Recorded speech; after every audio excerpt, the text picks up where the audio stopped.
नमस्कार दोस्तों, आपका स्वागत है मेरी इस वीडियो में जहाँ पे मैं आपको टेंस सिखाऊंगा। तो अगर आपने इस वीडियो को देखने के लिए क्लिक किया है तो यहाँ पे मैं आपको वो इन्फॉर्मेशन दूंगा जो कि आपको यूट्यूब पे कहीं पे नहीं मिलेगी। ठीक है, उसकी वजह मैं ये बता रहा हूँ क्योंकि यहाँ पे पढ़ाने का जो तरीका है वो मेरा खुद का एक्सपीरियंस है, वो मेरा खुद का तरीका है, ना कि किसी बुक से कॉपी करके मैं आपको पढ़ा रहा हूँ। पर मैं आपको गारंटी देता हूँ कि जब मैं आपको समझाऊँगा तो मैं आपको इस तरीके से समझाऊँगा कि आपको ज़िंदगी भर याद रहेगा कि टेंस होता क्या है। मैं उन मतलब क्या है कि मैं वैसे नहीं पढ़ाऊँगा जैसे बुक्स में पढ़ाता, मैं पहले ही मैं आपको ये बता देता हूँ। पर फिर भी ये वीडियो देख के जाना, अगर ये वीडियो पसंद आई अगली वीडियो खुद ही देखोगे। ठीक है, तो स्टार्ट करते हैं। देखो, जब भी हम टेंस पढ़ते हैं ना, आपको पता होना चाहिए कुछ चीज़ों का। अब मैं ये नहीं कह रहा हूँ आपको इज़ एम आर नहीं आता है, आई वी यू दे का मतलब नहीं पता, नहीं। ये चीज़ आपने बहुत बार पढ़ी होगी, ये चीज़ आपको बहुत अच्छे से पता होगी, पर जो चीज़ आपको नहीं पता है वो बताता हूँ। सबसे पहले आपको पता होना चाहिए सब्जेक्ट का, फिर आपको पता होना चाहिए हेल्पिंग वर्ब का, ठीक है, फिर आपको पता होना चाहिए मेन वर्ब का, फिर आपको पता होना चाहिए ऑब्जेक्ट का। अब आप ये कहोगे कि इसमें कौन सी बड़ी बात है। देखो, मैं अभी आपको एक चीज़ बताता हूँ। ठीक है, स्टार्ट करते हैं वीडियो को इसके साथ ही।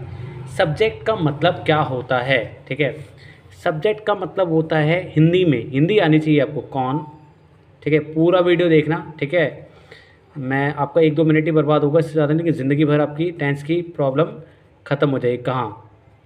ये 3 चीज़ें होती हैं। हेल्पिंग वर्ब का मतलब क्या होता है? लास्ट वाला वर्ड, लास्ट वाला वर्ड। अरे यार, वाला मैंने जो है वो हिंदी में नहीं लिखा है। ठीक है, कोई बात नहीं। और मेन वर्ब का मतलब क्या होता है? काम। ठीक है, और ऑब्जेक्ट का मतलब जो बचा। अब मैं ये क्यों कह रहा हूँ? ठीक है, अब देखो, मैं ना, मेरी हिंदी की राइटिंग थोड़ी ख़राब है, इसके लिए मैं सॉरी। अब यहाँ पे मैं कह रहा हूँ, देखो आपको क्यों ये पता होना चाहिए। ठीक है, मैं यहाँ कहता हूँ जैसे कुत्ता जो है,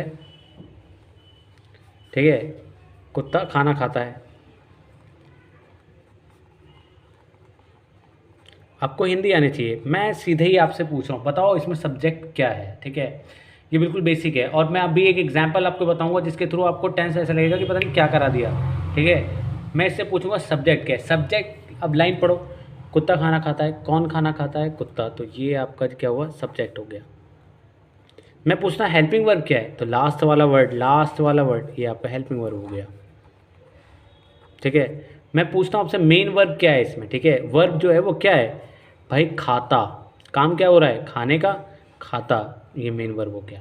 मैंने पूछा आपसे ऑब्जेक्ट क्या है, ये आपका ऑब्जेक्ट हो गया। ठीक है, अब ये कहोगे आपने ये पढ़ा दिया, इसका क्या मतलब बनता है? तो मैं एक चीज़ आपको समझाता हूँ। देखो, मैं आपको बताता हूँ, एक जो प्रेजेंट इंडेफिनिट होती है ना, उसकी स्ट्रक्चर क्या होती है। मैं जो जिस तरीके से पढ़ाता हूँ स्ट्रक्चर वाइज, सब्जेक्ट होता है, उसमें मेन वर्ब होता है, फिर ऑब्जेक्ट होता है, एस ई एस वाला फंडा बाद में देखेंगे, ये होता है, सिर्फ इंडिफिनिट का होता है ये। ठीक है, अब सब्जेक्ट क्या है? अब मैं पूछता हूँ आपसे। ठीक है, ये तीनों चीज़ें होती हैं, तो subject plus main verb plus object, मतलब इसमें आपको हेल्पिंग वर्ब से कोई मतलब नहीं है। अब मैं इस वाले सब्जेक्ट में सब्जेक्ट क्या है, इंडिफिनिट की लाइन लिख रहे हैं हम, देखो बिना कुछ किए। ठीक है, सिर्फ स्ट्रक्चर देखिए। सब्जेक्ट क्या है? कुत्ता, कुत्ते को क्या कहते हैं इंग्लिश में? डॉग। ठीक है, मेन वर्ब क्या है? काम क्या हो रहा है यहाँ पे? काम क्या हो रहा है? खाता, खाते को इंग्लिश में क्या कहते हैं? ईट। यहाँ पे एस लग जाएगा, बाद ईट्स। क्या काम हो रहा है? खाने का, द फूड। ऑब्जेक्ट क्या बचा? The food. हो गया। सिर्फ आपको एक स्ट्रक्चर बेस आपको थोड़ा सा पता होना चाहिए, और ये पता होना चाहिए कि सब्जेक्ट क्या है, मेन वर्ब क्या है, ऑब्जेक्ट क्या है। ठीक है, एक और लाइन मैं आपसे पूछता हूँ। ठीक है, एक और लाइन में मैं पूछता हूँ, जैसे कुर्सी खाना खाती है।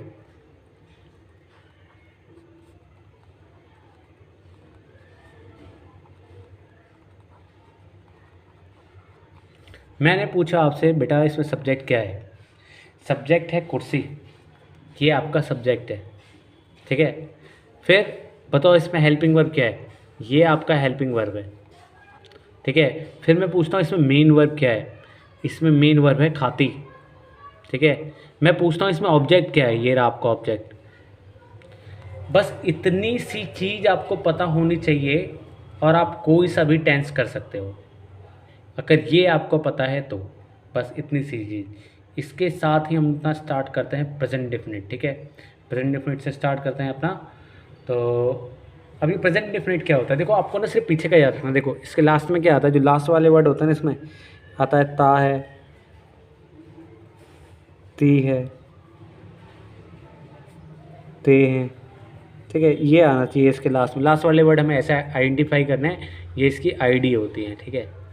अब इसके सिंपल वाले का ना, सिंपल से जो लाइन होते हैं, सिंपल इंडेफिनिट की स्ट्रक्चर क्या होती है, सब्जेक्ट होता है, फिर मेन वर्ब होता है, फिर ऑब्जेक्ट होता है, ठीक है। ये होता है। यहाँ पे हेल्पिंग वर्ब का कोई काम नहीं होता। जो इंडेफिनिट है, प्रेजेंट इंडेफिनिट, इसमें हेल्पिंग वर्ब का कोई भी काम नहीं है, ठीक है। कोई एग्जांपल ले लेते हैं ना इसका, जैसे मैं चलता हूँ, मैं चलता हूँ, ठीक है। अब तुम कहोगे, मैं पूछता हूँ इसकी लाइन क्या है, इसमें सिर्फ सब्जेक्ट ढूंढो पहले। सब्जेक्ट क्या होता है, मैंने बताया ना, कौन, किसने कहा, कौन सब्जेक्ट है इसमें, कौन कौन चल रहा है, मैं, तो क्या होगा, आए, ये सब्जेक्ट हो गया हमारा। इसमें हेल्पिंग वर्ब है क्या, हाँ है ना, लेकिन इसका कोई मतलब है क्या, नहीं है। मेन वर्ब बताओ क्या है, मेन वर्ब है चलता, काम क्या हो रहा है, आई वॉक। बस इतनी सी बात है, आपको समझनी है। इतना सा स्ट्रक्चर आपको समझ में आना चाहिए, आपका पूरा काम हो जाएगा।